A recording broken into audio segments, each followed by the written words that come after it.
One new thing with Yellowfin that you will see in 7.2 that you may not have seen in older versions is background execution. So what this will let you do is view all the items that are running within Yellowfin. So this is looking at more content. So we could see here we might be running 3 large reports. We can see them running in the running section. Maybe you've got Yellowfin set up to run 3 at the most, so there maybe are a couple of reports waiting to be run. So what you'll have the ability to do here is to stop those reports, is to promote those reports, or even cancel those queries. So you'll have a lot more management over what is running within Yellowfin if you do find that there's long running reports or big queries there.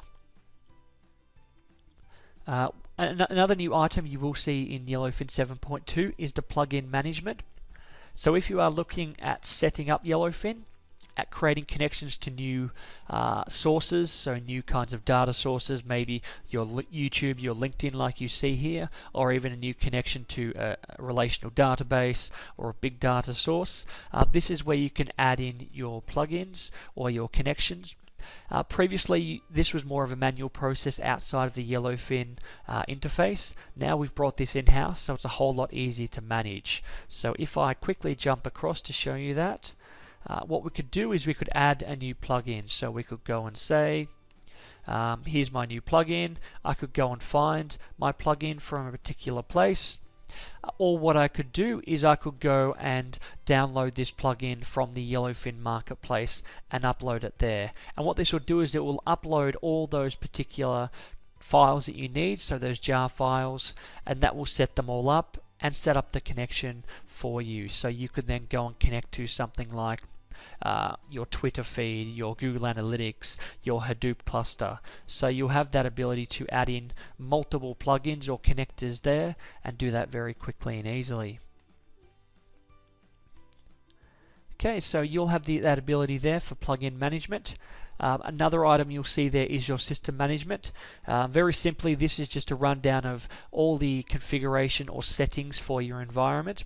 As you see here, this is probably a key thing that Yellowfin support will ask for. So if you do have an enhancement request or a particular bug or something similar to that, we'll often ask, can you send across your system information, so that we have a good idea for what kind of environment you're running, what kind of server, what kind of build of Yellowfin, so we can more easily address any questions or issues that you may have.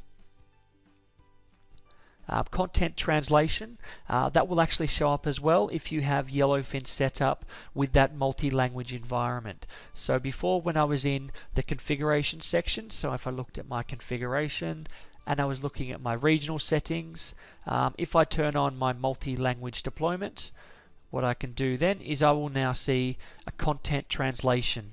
So what this will let me do is actually translate content. This process is quite simple in Yellowfin. What it will do is it will translate content for a particular item, so that could be something like a view, a report, a dashboard, and it will allow you to translate or create a translation file for those items. So as a good example, we might be translating a report. So what we would be translating is things like the column names and the name of the report and the description of the report. So a little bit of that metadata that's aligned to the report. So what you would do is you would create a translation file. This would create an Excel file that you could populate with your translations, and then what you would do is you would import that translated content back in. And that means when you've got a multi-language environment set up, when a user runs that report, it will automatically adjust it based on their language settings. So if I set up language translation for English, Dutch and German, then depending on which of those languages the user is viewing that report with, it will be automatically updated to match that for you. So that's where you see the content translation come in. It's a little bit different to the multi-language environment. For instance, the content translation is completely based on content. It's not an automated process. It's one you can populate the details and feed back in. Whereas the actual interface, that's an automated process that's based on the browser language that you're currently working with. Okay, the next item here is your client organizations. So this is particularly useful if you're setting up a multi-tenant solution. So you might have a number of different organizations or clients that you want to log into the one Yellowfin environment, but you want them to be partitioned or separated out to make sure that no content is shared, no collaboration, no tasks, no comments are shared between those organizations, but you still have the ability to share content down from the top level, the default level, to those clients. So a good way to explain that is to look at the structure. So what you will have in Yellowfin is what we call the primary organization, or the top level, where you can manage, set up and administer, and under that you'll have each of your clients, in where you'll be able to create content here and feed it down to any client that you would need it to go to. There's a lot more configuration there that can give you some more options. So you can do things like have data source substitution, where each of these clients might be viewing the same report, but in the background Yellowfin is pointing that report at the client's own data source. So you have a little bit of extra functionality in that way. And if we look at things like the management, the client org can be set up for each client. So this is within one server instance, and what you'll be doing there is you'll be, as you're adding users, assigning them to each of the clients. So users 1, 2 and 3 might go to client A, users 4, 5, 6 might go to client B. And as you can see here, content can be passed down to these users, which really gives you the ability to avoid duplication and allows easy content distribution. As I mentioned before, you will have added security in this way. Firstly, anything that's created within a client organization will stay there. It won't go up to the top level or the primary org, and it won't go across to any other client orgs. And this means, obviously, it's secured. You'll have that database substitution, or that data source substitution that I mentioned before. And you'll also have the ability to filter down things like source filters. So users are running reports and having that row-based security enabled and enacted so that you only see what you're allowed to see. So that would be the client organizations. That's a very simple item to set up. So I've turned on my client organizations here. So what I might want to do is create a new client org. I can see I've got my current org which has my users in it. So what I might do is create a new one. So maybe I'm calling this client 1. I'll just call the reference client 1 as well. And what I might want to do here is add a user. So I might have, if I look at my users, user 1 is a client org user, so I can assign them there, and that means when they log in, they might be directed straight into that client organization, or if I've given them access to multiple clients, they could have the choice. So what you'll have there is the ability to quickly and easily set up your client organizations and allocate users to those. So what I might do is just delete that one now, and I can go back to my Yellowfin instance. Okay, so we were looking at client organizations there with an example of how you can set up your client org, how you can manage that and easily add users to that particular section. The last two items we'll be looking at are the export and the import process. So with Yellowfin, you do have the option here to be able to easily migrate import and export content, and that can be done between different environments. So this is the main way to be able to do that, so the export and import process. So what you'll be able to do is to export the definitions of your content. So that could be your reports, your dashboard, your storyboards, your views, your data sources, even your images, and things like categories. You can export those and be able to import those into other environments and start using that content there.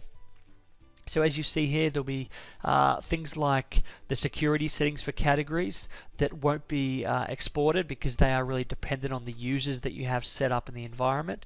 So that is one thing you will need to double check when you move content via the export import process, is to make sure your security is set up once it has been imported into another environment. So that also applies to the source filters. That is That does work though if you do have a scheduled SQL query.